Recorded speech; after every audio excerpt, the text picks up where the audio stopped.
सत्संगत जी, प्यार से कहना धन्यकार जी। सुकून का जिक्र जो पिछले 2 रोज से सभी महापुरुषों द्वारा हो रहा है, और सिर्फ वो जिक्र मुंह से नहीं, एक एहसास भी, एक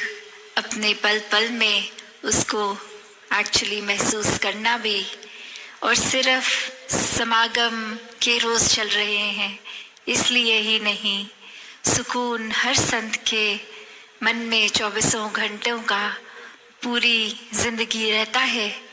जिस दिन से ये निराकार ये जीवन में आ जाता है, जिस दिन से इसको साक्षात सामने देखते हैं, ये ब्रह्म ज्ञान जीवन में आता है, उसी दिन से ये भक्तिमय सुकून का एक हमारी जर्नी शुरू हो जाती है। तो कैसे सुबह भी हमने देखा कि ये दूसरा दिन महाराष्ट्र समागम का, और सेवा दल रैली के रूप में चाहे वो प्रदर्शन एक स्किट्स के द्वारा था, उसमें भी मैसेजेस दिए गए, या कोई एक फिटनेस रिलेटेड एक जो भी एक्ट्स थे उसमें भी संदेश यही कि कैसे अपने जीवन को हम एक अलाइन रख सकते हैं। जीवन को केंद्रित जब इस निराकार पे रखेंगे तो फिर वो छोटे छोटे पहलू भी कितने ही हम आराम से उन पे फोकस कर सकते हैं जीवन के, क्योंकि एक बड़ा दायरा, एक ब्रॉडर विजन ये निराकार ही है। तो सब कुछ जब इसमें शामिल है तो फिर हमारे जीवन के सारे पहलू भी फिर एफर्टलेसली एक बहुत स्मूथ तरीके से सहज में होते रहते हैं। फिर वो चाहे अपने शरीर का ध्यान रखना हो, या अपनी बुद्धि को ठीक रखना, या किस तरह और भी पहलू में जीवन के हम वो बैलेंस, वो नियंत्रण रख सकते हैं। तो संतों ने हमेशा इस परमात्मा को चुनने का राह दिखाया है, इस परमात्मा के साथ हर पल बिताने का तरीका जी कर सिखाया है। वही तरीका हमें भी, जहाँ इस इंसानी रूप में आए हैं, तो ये समय है इसको पूर्णता से जिएं। और सदगुरु बाबा हरदेव सिंह जी महाराज ने अपने विचारों में एक बार जिक्र करते हुए संतरे की परिभाषा इस तरह बताई, संग तरे। जो संतों का संग कर लेते हैं वो तर जाते हैं।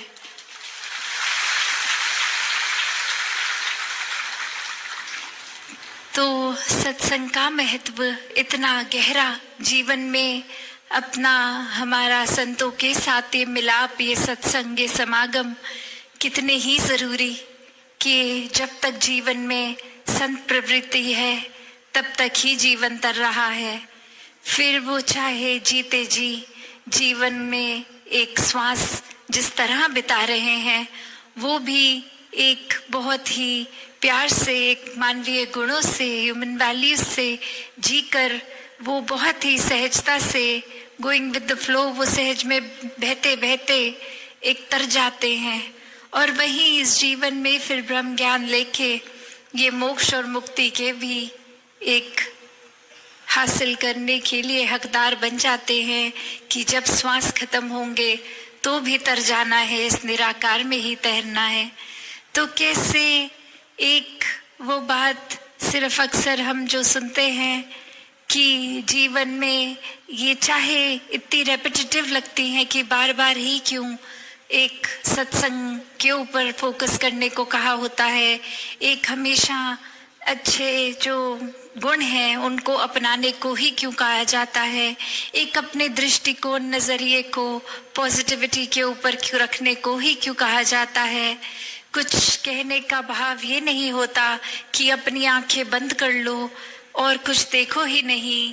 पर भाव ये होता है कि अगर ये समुद्र में अगर हर कोई चीज है, चाहे वो प्लास्टिक के बैग हैं, कचरा है, वहाँ ही एक कीमती मोती भी हैं। तो हमें चुनना क्या है, हमें फोकस एक सुंदर वो मछलियों, वो कॉरल्स, एक पानी को साफ बनाने के ऊपर फोकस करना है या उसमें और कचरा डालना है। तो क्या हमारा नजरिया होना चाहिए? तो होती तो सब चीजें हैं, अच्छी भी बुरी भी, पर संत हमेशा एक पॉजिटिविटी का ही चुनाव करने को कहेंगे कि जब फोकस ही पॉजिटिव होगा तो जीवन में पॉजिटिविटी ही उतरती रहेगी। महाराष्ट्र की धरती में इतने अनेक संतों ने कितना कुछ लिखा, चाहे वो एक लोकल लैंग्वेजेस मराठी में भी अभंग भी लिखे गए, चाहे वो प्रसंग लिखे गए, एक कपलेट्स कोट्स, कितना कुछ यहाँ लिखा गया। और कैसे जीवन में इस देव को, इस पांडुरंग को ही प्राथमिकता देने के लिए एक समझाया गया। कैसे अपने जीवन में हम जब और कामों से ऊपर इस परमात्मा को ले लेते हैं तो वाकई ही मन का अहंकार एक चला जाता है। कैसे अगर धन दौलत या कोई भी और चीज परमात्मा ने दी है तो उसको भी किस तरह उपयोग करना है, ये एक सदुपयोग का भाव, एक अपने आप को मिटा के कि ये मेरी वजह से नहीं है, ये परमात्मा की कृपा है तो मिला है, तो अब ये जब मिल ही गया है तो इसको कैसे यूज करना है। जैसे अभी हम सुन भी रहे थे कहानी राजपिता जी द्वारा कि कैसे वो राजा का इतना महल और वहाँ वो एक इंसान का अपना पहनने वाला कपड़ा, तो वस्तु का मोल करेंगे तो एक इतनी अनमोल चीजें होंगी चाहे उस महल में, तो भी वो एक भाव कैसा। और यहाँ एक चाहे अनमोल नहीं भी है वो वस्तु तो भी उससे इतना लगाव हो गया उस माया रूप में इतना कि एक वो मन से भाव ही बेचैनी के आ गए। तो यहाँ बात सिर्फ भाव की हो रही है, ये सुकून की हो रही है कि ये सुकून कैसे उस अवस्था में भी हो जब एक महल ठीक ठाक है और उस तरह उस समय भी जब इस महल में आग लगी है। तो कैसे ये आग के समय जहाँ चेतनता की भी जरूरत होती है वहाँ अगर अपने मुताबिक चीजें ना बचा पाए तो कैसे फिर भी सुकून में रहना है। तो भाव सिर्फ यही कि कैसे हर किसी में जहाँ इस परमात्मा ने सब चीजें डाल के एक इंसान बनाया है, एक सबसे जो अल्टीमेट क्रिएशन मानी जाती है परमात्मा की ये इंसान,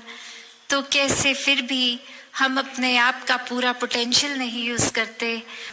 हर समय के बना लेते हैं, सिर्फ परमात्मा को दिल में रखकर एक सेल्फलेस होके हर पल जीते हुए ये भक्ति करते जाते हैं। तो ये समय हम सबके भी हाथ है, हम सब भी बाकी के श्वास ऐसी भक्ति कर सकते हैं जो समर्पित रूप हो, जो सिर्फ और सिर्फ परमात्मा पे केंद्रित हो। और ऐसी भक्ति करके हर कोई अपने जीवन को पूर्णता से जिए, ये भरम भुलेखे, ये अन्य अंधविश्वास सबसे ऊपर उठ के सिर्फ परमात्मा के प्यार, इसकी लगन की वजह से भक्ति अपने जीवन में की जाए। तो दासी और समय ना लेके बाकी अपने मन के भाव कल आपके चरणों में रख देगी। साथ संगत जी, धन रंगा जी।